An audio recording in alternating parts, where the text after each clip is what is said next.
Boa noite a todos. Sejam bem-vindos.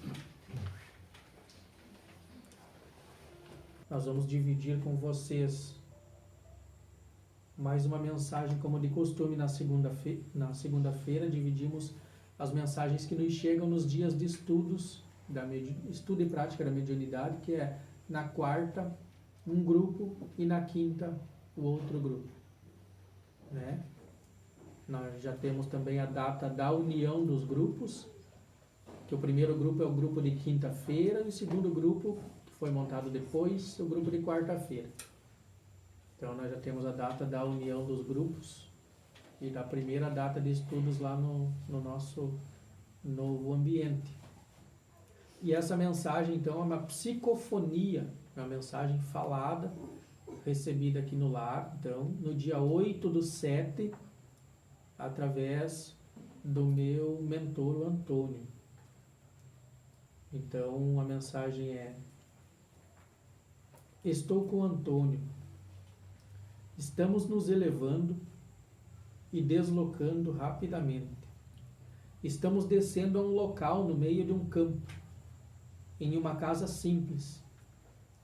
Nos aproximamos, adentramos a casa e aqui se reúnem 6 pessoas e estão também no mesmo trabalho que estamos. Antônio diz que não é um centro espírita, é apenas uma reunião de pessoas com o mesmo propósito que nós, de emanar amor e boas vibrações aos irmãos, e que assim serve também à espiritualidade. Antônio pede para me aproximar de uma dessas pessoas. Me permite que eu troque as experiências, contando também o que estamos fazendo. Me instrui. Queridos irmãos, que Jesus os abrace agora. Estou nesse momento tendo a permissão da espiritualidade amiga de trazer ao conhecimento de vocês um pouco do que se passa com minha pessoa e com amigos que nos reunimos assim como vocês estão agora. Estamos também, assim como vós, reunidos em uma pequena cidade do estado do Rio Grande do Sul, no mesmo objetivo de emanar boas energias, emanar amor e paz a todos aqueles que necessitam, tanto encarnados quanto desencarnados. E venho até esse local através de Antônio, meu mentor e guia, e me permitiu informar a vocês que estão amparados pela espiritualidade, a qual consigo ver em amplo espaço, muito maior que este que vocês têm físico, e uma luminosidade tão linda, um calor tão aconchegante, de amor que banha a todos vocês. Um número grande de irmãos da espiritualidade a protegê-los, ampará-los e intuí-los. Em cada um de vós, um espírito amigo ao lado se encontra.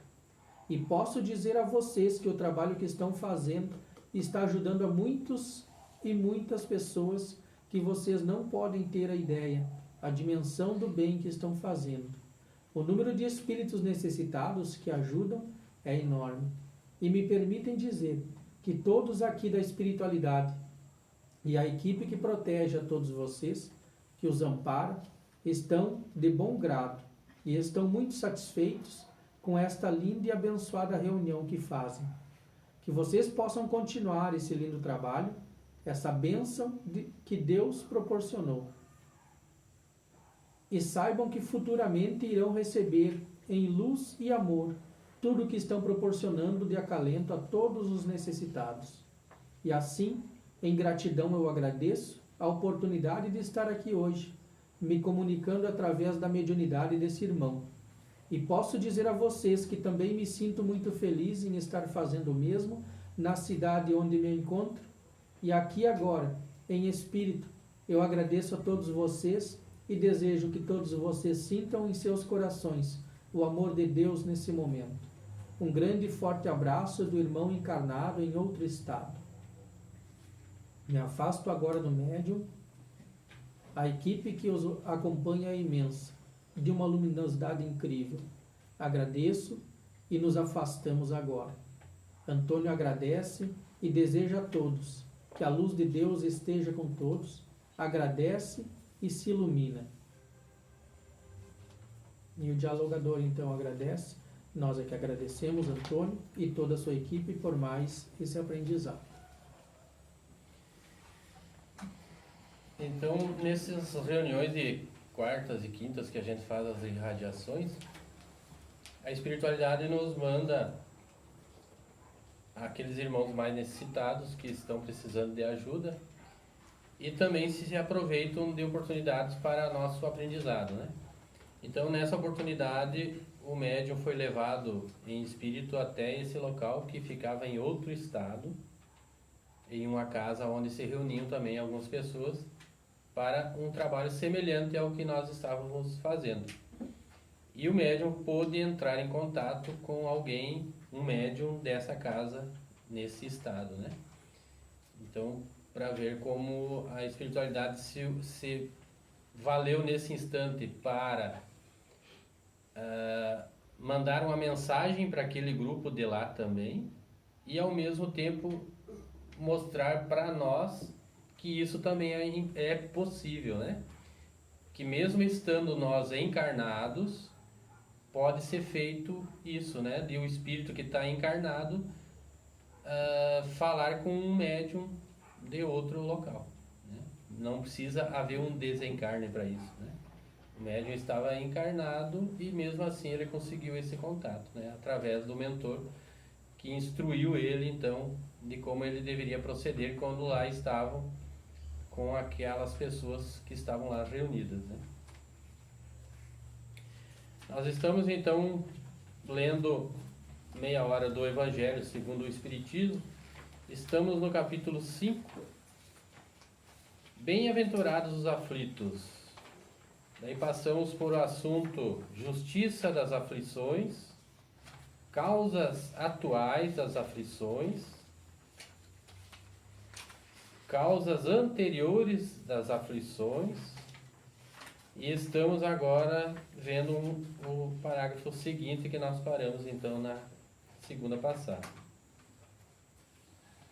Número 8. As tribulações da vida podem ser impostas aos espíritos endurecidos ou muito ignorantes para fazerem uma escolha com conhecimento de causa, mas são livremente escolhidas e aceitas pelos espíritos arrependidos, que querem reparar o mal que fizeram e tentar fazer melhor. Tal é aquele que, tendo feito mal sua tarefa, pede para recomeçá-la, a fim de não perder o benefício do seu trabalho.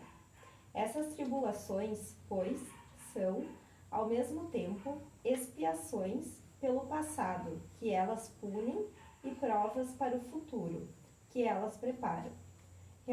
Rendamos graças a Deus, que na sua bondade concede ao homem a faculdade da reparação e não o condena irrevogavelmente sobre uma primeira falta. Então nós já vimos que não existe penas eternas, né? Mesmo nós errando, nós temos novas oportunidades. Assim que nós nos arrependamos do que fizemos, a partir daí gera um sentimento, né, de arrependimento, elevamos o nosso pensamento e a espiritualidade então vê que estamos no momento apropriado para fazer o resgate, né? Então, mesmo que estejamos numa situação no umbral, passando por uma situação difícil, resgatando consequências do que nós fizemos, assim que nós nos arrependermos, orarmos, nós poderíamos começar então a ter a chance de sermos resgatados pela espiritualidade, que não nos abandona nunca. Eles sempre estão por lá fazendo o resgate. Só que para fazer o resgate é necessário que estejamos preparados para esse resgate, né? E muitos dos que lá se encontram, enquanto não chega esse momento de arrependimento, eles continuam, né? A partir do momento que esse arrependimento bate em seus corações, eles então oram e reconhecem os seus erros, e então a espiritualidade consegue se aproximar, porque eles começam a vibrar numa sintonia melhor.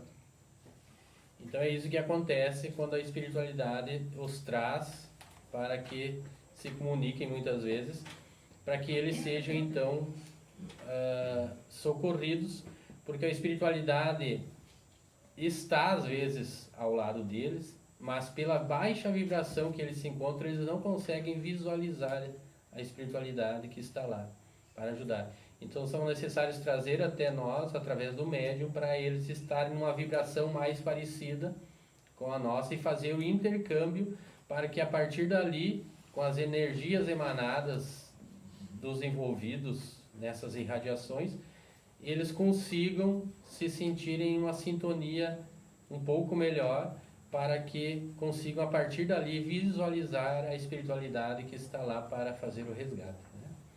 Então, nesses instantes, eles são levados para uma nova oportunidade. Na maioria das vezes acontece que a própria pessoa se arrepende, e quando ela é levada para esse resgate, lá nessa colônia que ela vai começar a habitar, ela mesma pede para reparar o erro que cometeu, né?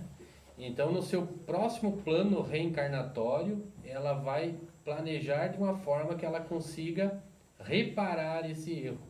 Daí entram as provas e expiações, né? Nós estamos num planeta de provas e expiações. Nós viemos aqui. O que é a diferença de provas e expiações, né? Provas é quando nós escolhemos passar por dificuldades para nosso aprimoramento. E muitas vezes tem espíritos já elevados que escolhem uma prova para vir, e é uma forma de acelerar esse processo de evolução espiritual e de melhoramento moral, né? Então, quando eles passam por essa prova, eles conseguem acelerar essa evolução moral. E a expiação é quando o espírito cometeu um erro, né, e ele se arrependeu, e ele pede então para vir reparar esse erro através de uma expiação. Então, se um espírito cometeu um suicídio, ele danificou o seu perispírito com esse ato, e ele possivelmente venha com um dano de acordo com o ato que ele cometeu em seu corpo físico, como uma forma de expiar um erro, né? Tanto pode ser mental como físico. Então, isso é uma expiação. Ele vai ter que passar sua vida expiando esse erro, né? Mas muitas vezes é ele mesmo que pediu para fazer esse reparo, né? Assim como na prova também. E as provas, então, são muitas vezes escolhidas por nós, as dificuldades que nos darão um impulso maior para o nosso melhoramento. Se nós conseguirmos passar, suportar essas provas e essas expiações, nós sempre conseguimos então uma aceleração na nossa melhoria moral quando retornamos ao plano espiritual novamente. Por isso que a espiritualidade diz que a gente, interpretando do nosso ponto de vista físico, nós não entendemos e nós questionamos a Deus e reclamamos muitas vezes, né, das provas e expiações que nós estamos suportando aqui, né? Mas a partir do momento que nós começamos a entender sobre a vida espiritual, nós começamos a analisar do ponto de vista espiritual, e nós vamos ver que isso, na verdade, é um impulso para que passamos a aprender mais rapidamente as lições em que escolhemos, muitas vezes nós mesmos escolhemos passar, que nos acelerarão o trabalho de aprimoramento moral nosso e de aprendizado. 9. Entretanto, não seria preciso crer que todo sofrimento suportado neste mundo seja necessariamente o indício de uma falta determinada. São, frequentemente, simples provas escolhidas pelo Espírito para acabar sua depuração e apressar seu adiantamento. Assim, a expiação serve sempre de prova, mas a prova não é sempre uma expiação. Mas provas ou expiações são sempre sinais de uma inferioridade relativa.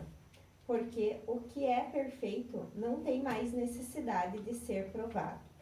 Um espírito pode, pois, ter adquirido um certo grau de elevação, mas querendo avançar ainda, solicita uma missão, uma tarefa a cumprir, da qual será tanto mais recompensado se sai vitorioso, quanto a luta tenha sido mais penosa.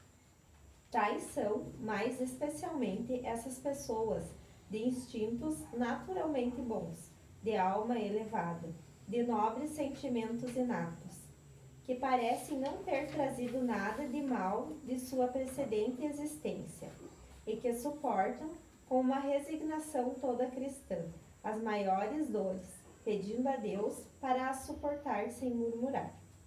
Podem-se, ao contrário, considerar como expiações as aflições que excitam as queixas e compelem o homem à revolta contra Deus. O sofrimento que não excita a reclamação pode, sem dúvida, ser uma expiação, mas é o indício de que ele foi antes escolhido voluntariamente do que imposto, e a prova de uma forte resolução, o que é um sinal de progresso. Então, se nós mesmos escolhemos, né? Então não há do que reclamarmos. E se não escolhemos, é porque merecemos de alguma forma, né? Ou seja, por essa mesma encarnação ou por débitos de outras encarnações, né? Caso contrário, não haveria justiça de Deus e não há como explicar de outra forma a justiça divina, porque que Deus permitiria umas pessoas sofrerem mais que as outras, se todos são seus filhos e todos têm direitos iguais. 10. Os espíritos não podem aspirar à felicidade perfeita, senão quando são puros.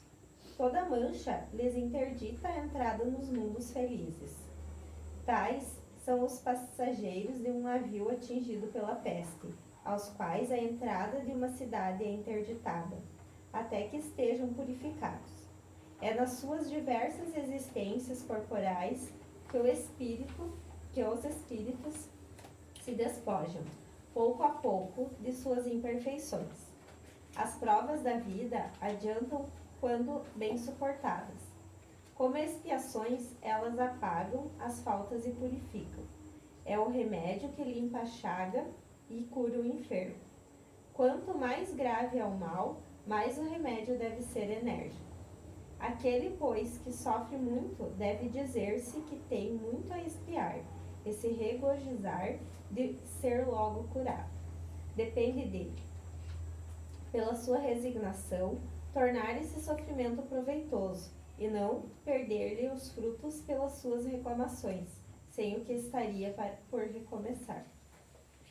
Então, por isso que a espiritualidade orienta a nós termos resignação. Quer dizer, a resignação é aceitar as coisas sem murmurar, sem reclamar.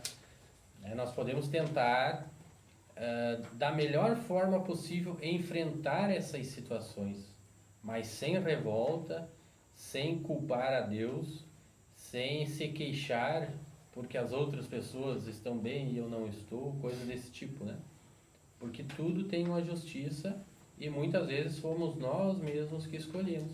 Quanto mais evoluídos somos, mais nós temos o nosso livre-arbítrio para escolher as provas que passaremos nessas encarnações atuais que estamos passando. Então, se nós tivermos resignação para passar por essas provas ou expiações, nós passaremos com mérito, né? Ao passo que se nós escolhemos e ficamos reclamando e culpando Deus e botando defeito naquilo que estamos passando, o nosso mérito vai ser menor, né? Nós vamos passar para o outro lado e darmos de cara com a situação de que nós mesmos escolhemos essas situações e provas para passarmos, mas em vez de encararmos com resignação e com fé em Deus, nós pegamos e ficamos só reclamando e muitas vezes se revoltamos contra Deus. Tem casos até de pessoas que passam a não acreditar mais em Deus. Né? Por quê? Porque elas comparam as coisas do ponto de vista material e físico dessa vida apenas, né? não entendem a justiça divina por trás de tudo, que é perfeita, e com isso se revoltam contra Deus, né? Então, é uma das coisas mais difíceis de a gente entender como que se dá isso, né? Cada erro que cometemos em outras vidas, nós manchamos o nosso espírito, né?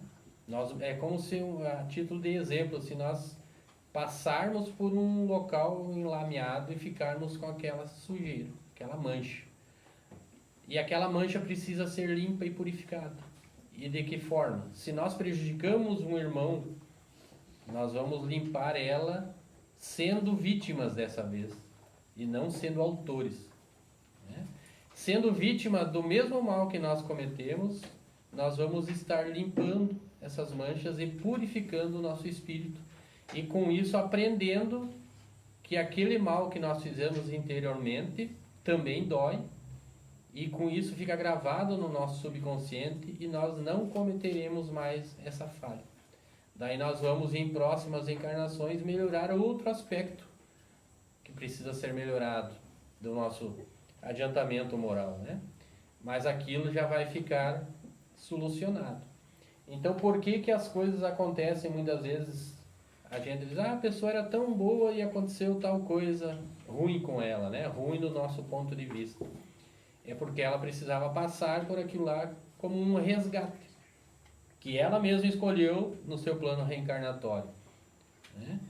E como Deus faz tudo de uma forma justa, Ele não vai botar um inocente passar por aquilo. Então essa pessoa vai ser atraída em certo momento da sua vida para aquele local, aonde uma outra pessoa vai cometer alguma coisa. E para não um inocente passar por isso, muitas vezes é atraído então essa pessoa que tinha esse débito para ser resgatado. Isso estava em seu plano reencarnatório como uma forma de reparação do erro que ela havia cometido. Então, por isso que eles dizem que não há vítimas, né? Na verdade, um resgate de erros cometidos, né? Lembrando-se que, em termos de comparação, 80% das coisas que nós estamos passando na encarnação atual são escolhas dessa mesma vida, que nós podemos, pelo nosso livre-arbítrio, escolher decisões melhores do nosso dia a dia que nós passamos, né? Mas esses, digamos, 20%, a título só de comparação, são coisas que não dependem da nossa escolha atual. São, então, provas e expiações que vêm de outra encarnação. E essas nós temos que ter, então, a resignação maior ainda, porque não estão na nossa mão decidir. São coisas de resgate. Então, se nós, quanto mais força tivermos para passar por essas provas, mais mérito teremos no nosso retorno ao mundo espiritual. Então, nós ficamos hoje no estudo do Evangelho segundo o Espiritismo nessa parte, continuando com um novo tema, o esquecimento do passado, no nosso próximo encontro, então, e agora vamos passar a estudar o próximo livro, que é o Céu e o Inferno. Alguma dúvida, pessoal? Lembrando que podem fazer perguntas, né? Tanto quanto esse assunto que nós abordamos, quanto o outro. Existe alguma maneira de, digamos, a gente somos espíritos eternos, né? Mas existe alguma maneira de acabar com o espírito? Acabar no sentido de não existir? Deixar de existir. Alguma parte do todo? Não. Nenhuma. Pode acontecer de você se anular a um ponto de que você vira novamente um embrião espiritual, né? Eles chamam lá um ovoide. Mas você está lá e vai ter um departamento responsável para atendimento dessas pessoas, né? As pessoas, elas insistem tanto em não enfrentar a vida e não procurar encarar a vida e melhorar, né? Que elas acabam se anulando tanto de uma forma que elas acabam encolhendo no seu espírito de uma forma que viram os chamados ovoides, né? Mas continuam lá prontas para uma nova chance, né? Então existe um departamento onde cuidam dessas pessoas, né? Mas não existe como você deixar de existir, você vai continuar existindo. Porque a partir do momento que Deus cria, dá o início à tua vida, ela se torna eterna. Né? Só o avanço, mais rápido, mais lento, está a teu critério pelo livre-arbítrio. Se cometer um erro, só vou conseguir reparar na próxima encarnação? Não. Vai adiantar o... Tu pode se redimir nessa mesma. Dependendo tudo da gravidade do erro, né? E do tempo que você ainda tem. Né? Tu pode cometer erros, por exemplo, acontece pessoas que cometem erros, mas não tem o tempo de reparar ou de se arrepender nessa encarnação, né? Isso vai acontecer quando passar para o outro lado, né? Mas se você se arrepender ainda nessa encarnação, o proveito é melhor ainda, né? Porque ainda você vai ter mais tempo para tentar fazer o reparo ainda nessa existência. Eu nunca tinha pensado dessa forma, que o espírito quisesse se suicidar. Porque aqueles revoltados, né? Eu pensei nisso, se a gente se resignar tanto contra Deus, contra a própria existência, não tem uma maneira de fugir. Não adianta. Um dia vai ter que enfrentar.